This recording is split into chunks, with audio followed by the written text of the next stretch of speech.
So should Ofcom be allowed to police your browsing? Well, joining me now to discuss this is cybersecurity expert Sean Curry. Sean, so what Ofcom is suggesting is the likes of Facebook and Google, they are in effect publishers. They therefore should be more regulated now. Some would say this is absolutely right. It's long overdue. What do you make of that?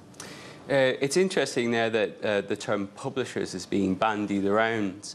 I mean, the term actually seems to have changed in some sense, because the tradition always was that the centralised content providers, such as news media, television media, would be the custodians and would present these in a way which is acceptable to the public. But now we live in a world where we have decentralised publishers, and the concept is now ambiguous as to whether they should be also responsible for filtering that content. Right, so how damaging then is fake news? Surely not everybody believes what they read, and in fact, what can the government do about stopping fake news?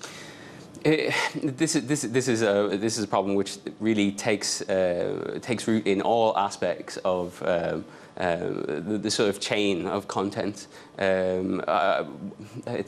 It's quite hard to imagine a situation where simply shifting all the responsibility onto tech companies is going to be the way forward in the long term. But shouldn't tech companies take more of a responsibility, particularly because the other issue is extremist content, isn't it?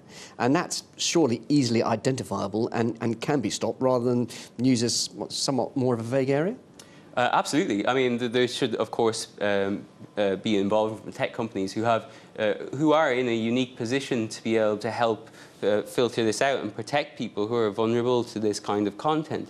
However, it is not only their remit to be able to do this, but there needs to be an effort across the board, both social, cultural and political and person to person, to be able to deal with this. Now, here is this country. We're a champion of free speech. If we heard about another a state overseeing its own internet, surely we'd be up in arms, wouldn't we? So where do you draw the line over balance? This is very interesting, because one of the sentiments that came out was that what is unacceptable to do in so-called real life should be unacceptable to do online.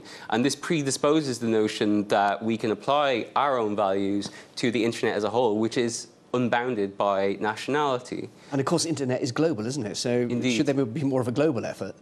Absolutely. I mean, we should imagine that some of these innate values for protecting people from the horrors of extremist content should be shared by other nations and people. Just briefly, the government seems to be more focused on this news issue. How long will it take to get some sort of regulation in place, and just how much of opposition will we see? Because people will say that word censorship all the time, won't they, in their arguments against this?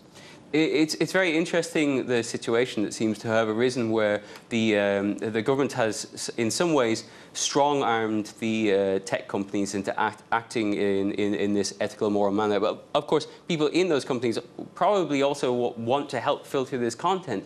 But it is a quick way to shift the blame and to be seen to be doing something, instead of taking the more holistic approach in the long term with leadership, which, of course, will cost more, and it doesn't give the same results as quickly.